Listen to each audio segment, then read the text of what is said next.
What's up, everybody? Mike here, and welcome to the gaming news of the week. There's a lot to dig into here, but first, consider supporting me through Patreon, guys. Check out the link in the description below to see all the perks here, with one major thing being early access to the Hero Podcast every month. This is a monthly podcast. The recent episode is up there, episode 2, talking about the state of Video Games 2024 in regards to how the first half of the year has been game-wise, what be game of the year contenders, things like that, and what we got to look forward to for the rest of this year at this point of what we know is coming out. So very cool, insightful stuff there, guys, with my co-host Alex Masono. Make sure you check it out. Click on the link in the description below and consider supporting me this way. It helps form the backbone of the channel so I can keep doing this and bring you guys content that you enjoy and love. Now, let's continue with the video. Now, to start off with, it looks like Final Fantasy 14 is coming to mobile devices. I'm a little, I don't know, iffy on this one. I mean, I'm personally not a big, mobile device gamer at all. Like, I don't really play anything on mobile that's a game, to be real with you guys. And I feel like a lot of the mobile gaming market is essentially, in my personal opinion, have made the video game industry not as great as it can be. It's made some things worse because you got these AAA companies that are implementing mobile game mechanics and tactics into AAA games and AA games, stuff like that. And I just, with the microtransaction stuff and other things that I like, and it's like, ugh. But anyway, Square Enix announced an agreement with the Chinese giant Tencent back in 2018. And as a result of this, Final Fantasy 14 mobile is being developed. Now, currently you can play this MMORPG on PC, Steam Deck, PS4, PS5, Xbox Series XS, but the director at Square Enix doesn't seem satisfied and is collaborating with Tencent to bring it to iOS and Android mobiles. However, this wouldn't be the only new platform, as Yoshi P also said a few weeks ago he would love to launch it on the successor to the Nintendo Switch. Now that I can get more behind because I feel like, Nintendo platform is a great platform for Final Fantasy games in general, just in games in general overall.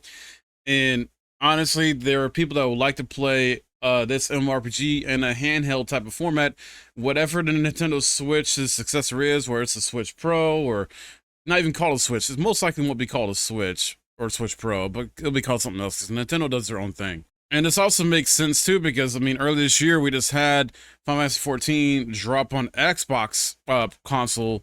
So to bring it to other platforms, yes, it's a good business strategy. I can't deny that.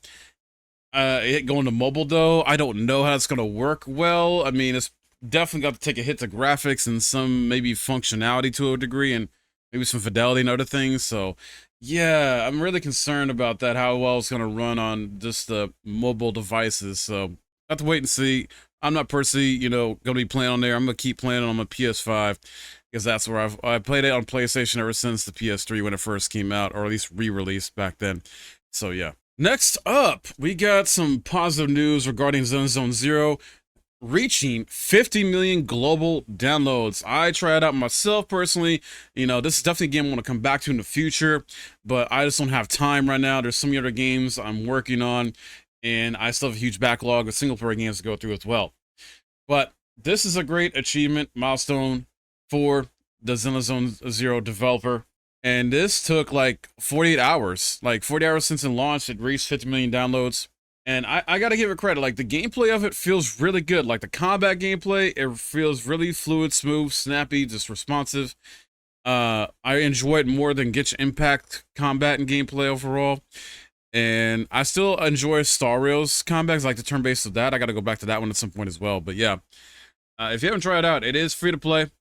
And it honestly, and like, for me trying it out, just from like a first day, like playing a couple hours or so, it's fun. From a gameplay standpoint, it's fun. And another good thing about this as well, too, with it being 50 million downloads, is to celebrate this milestone, Hoyoverse mentioned that all players will receive 1600 polychrome, the game's premium currency. The only requirement to access this reward is to have started the game before the release of version 1.1, which is expected next month. So you got some time. You got some time, guys. If you're trying to get this, make sure you check it out, download it if you haven't already, try it out, get this extra reward. Beyond the celebrations, though, Holyverse also spoke about the present and future of the game. From the beginning of the closed test of Zenless Zone Zero, player feedback has been at the forefront of the development team's priorities. We have listened to and recorded the valuable advice provided by each and every player, actively pushing for the optimization and development of every aspect of the game, the studio stated. Howeverse also talked about the possibility of bringing the game to more people. In future updates, we will continue to optimize aspects such as game performance while we prepare for the official launch. We have also been working hard on developing a cloud gaming version of Zone Zero. In the near future, we hope players can enjoy new Iridu in more types of environments. So this is a statement from them not too long ago. And yeah, it seems like a smart move. I mean, I know usually Hoyoverse games, based on a track record, have usually come to PC and PlayStation platforms only. So I don't know if it would come to Xbox in the future or even like the Nintendo platform, like whatever Nintendo Switch successor might be. But, you know, it's a possibility. There's always a possibility. Never say never, I guess, in a sense, when it comes to the video game industry. Because, man, there have been some wild surprises over the freaking years. Rolling on with the good news, and I know some of you guys are going to be mixed about this and how you feel, but Star Wars Outlaws has gone gold. And if you don't know what that means, basically, when a game goes gold, it essentially is good to go. It's ready to be shipped, essentially, with the exception of course, like a day one patch. There's pretty much everything's been done for it to be ready for launch. You know, and usually they're going to be like preparing for like a day one patch at this point, getting it printed to, you know, disc usually, and getting those to the proper outlets and whatnot to get, you know, those sold, physical copies, things like that. So yeah, it looks like it was confirmed by the devs of Star Wars Outlaws that it's now gold and will be released without any issues. The new open world Star Wars game features interesting details such as its approximate duration and criminal alert system similar to Grand Theft Auto series. The new game will be released on August 30th for PS5, Xbox Series X, S, and PC. And with it being gold, you know, with the game's development being complete basically, aside from, you know, day one patch and post-launch development and updates and whatnot, this is great news, you know, considering it's still about, what, less than 2 months away, right? Month and a half, basically. And honestly, I hope it has a smooth launch. I know there's, you know, the criticism of the other editions of it beyond the standard editions like that, and rightfully so. I hope it has a smooth launch, no errors, and no optimization issues. But I don't know, Ubisoft hasn't always had the best track record when it comes to launch games, whether it's free to play or you have to buy the game. You know, there's always usually going to be always some bugs or issues. Assassin's Creed Valhalla definitely had some bugs and glitches when it launched. I remember that, some goofy stuff. Not necessarily game breaking for me anyway, but there's some really goofy stuff that was going with like the AI enemies that I was experiencing when that game launched. So very exciting stuff, guys. Keep this on your radar if you're interested in this new Star Wars game, and hopefully it's a lot of fun. Next up, Power World Dev signs deal with Sony to form Power World Entertainment and expand the IP. This is honestly very great for Pocket Pair, the developer of Power World, because honestly, Power World is such a massive game right now, even though it's in early access still technically. Like, it has sold great, still selling great, more and more people are playing it, and I gotta give the dev team credit because they essentially made a sort of Pokemon-like type game, but in a different way, in a survival RPG type crafting game, which apparently a lot of people are really loving and digging, you know? And it honestly makes sense that they would, you know, capitalize on the breakout success of this video game. And it's interesting, though, that Sony's the one that they agreed to. Like, I'm pretty sure they had other people reaching out to them besides Sony, and it's, like, interesting how Sony's the one that locked them in, you know? So, Pocket Pair announced a joint venture with Sony Music Entertainment in Japan and Aniplex to establish Power World Entertainment for the purpose of accelerating the multifaceted global development of Power World and further expansion. Just to be clear, this is not a publishing deal for Power World, the video game, guys, or an acquisition by Sony. This is rather an attempt to make the most of the game's huge popularity with non-video game products, such as merchandise and music. The newly formed business, headed up by Pocket Pair CEO Takuro Zobi, is responsible for global licensing and merchandising activities associated with Power World. And as of right now, it is only available on PC and Xbox. It got released back in January. Now, this deal could potentially lead to it coming to PlayStation platforms like either PS4 or PS5 in the future.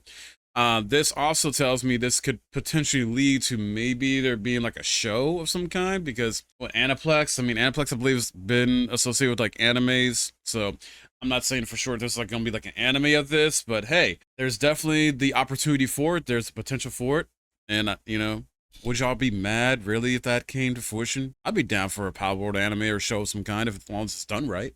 Now, I know I've been rolling on with a lot of good news, but I have to talk about some very upsetting news to a degree, some stuff that may piss you off if you don't know about already. And what this is Xbox Game Pass standard tier won't include day one titles as Microsoft hikes prices again. So yeah, if you missed this, apparently Game Pass is going up in price again, which honestly was to be expected. This is an inevitable thing to happen because of the way the world is and everything's with inflation and everything's just going up in general. But the fact that apparently no more day one titles included with the standard tier, that Microsoft, I'm sorry, that's a fuck up. Don't get me wrong. I get it from a business standpoint because you're trying to make the Game Pass a bit more appealing with the day one launch titles, and maybe they're trying to do this to not have to shut down studios like they did before recently. Maybe that's another factor as well. They're trying to have it be making more money, make it more sustainable to keep this as a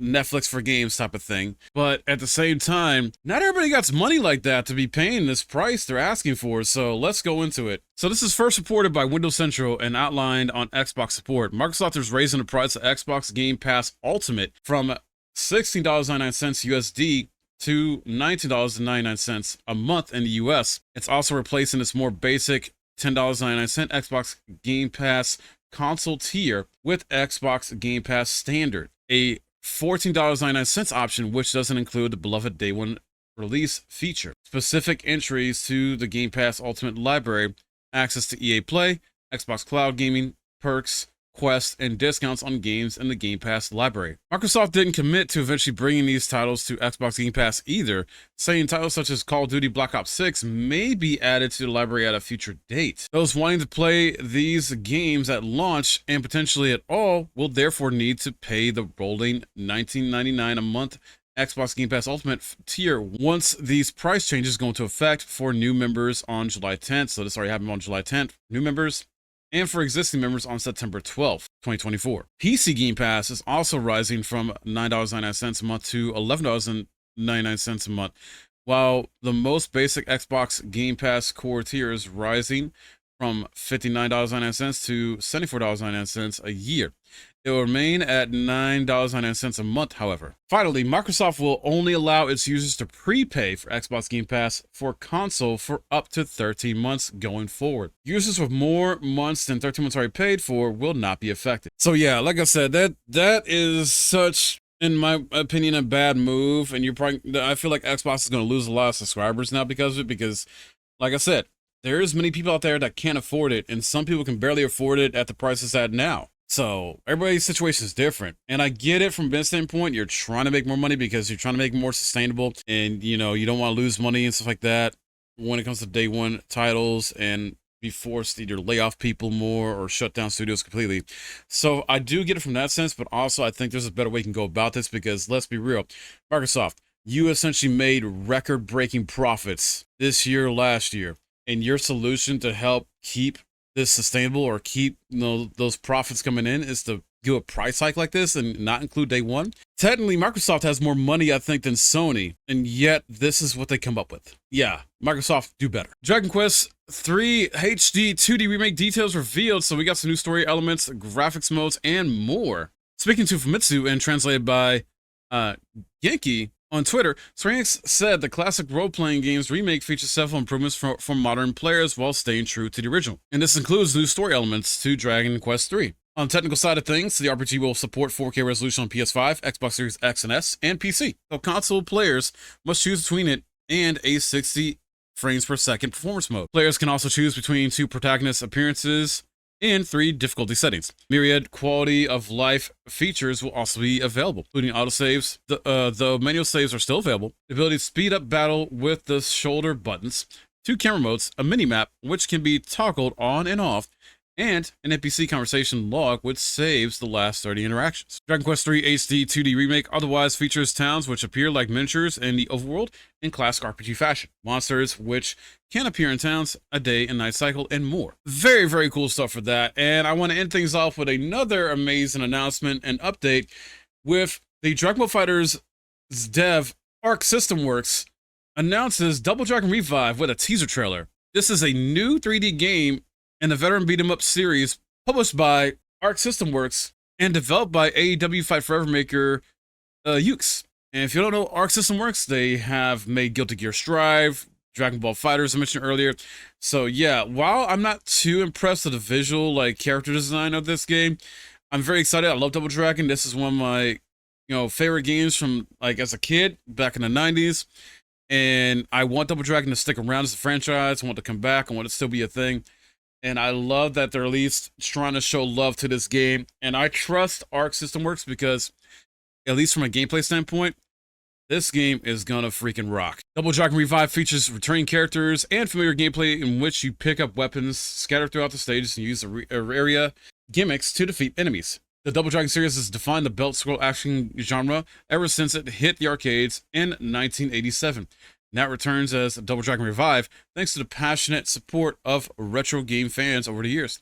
The game provides a modern belt scroll action experience with exhilarating gameplay, making full use of Arc System Works' experience with fighting game development. Double Dragon Revive is set for PS4, PS5, Xbox Series X and S, and Steam in 2025.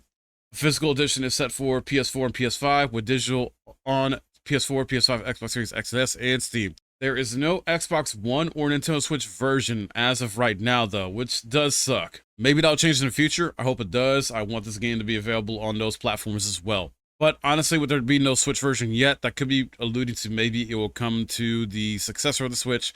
Now, why it's not on Xbox One when it's going to be a PS4, I don't get that. But overall, good news. A lot of good news today in the news video here, guys. So let me know your thoughts on this. The Game Pass stuff is very upsetting. Are you going to cancel your Game Pass? You're going to keep it? And are you excited about the other things with Final Fantasy 14 coming to mobile, the Double Dragon game here, or Dragon Quest 3 new details, Power World with the new deal there, Star Wars Outlaws? Are you looking forward to that? Let me know in the comments below. And don't forget to check the links down below as well, too. Make sure you check out the Patreon. Consider support me that way if you'd like to help form the backbone of the channel. And there's other links there. Check out there's Discord as well. And YouTube memberships, that's another optional way you can help out too if you'd like. If you enjoyed this video, would appreciate a thumbs up. Subscribe if you're new. My name is Mike. Thanks for watching.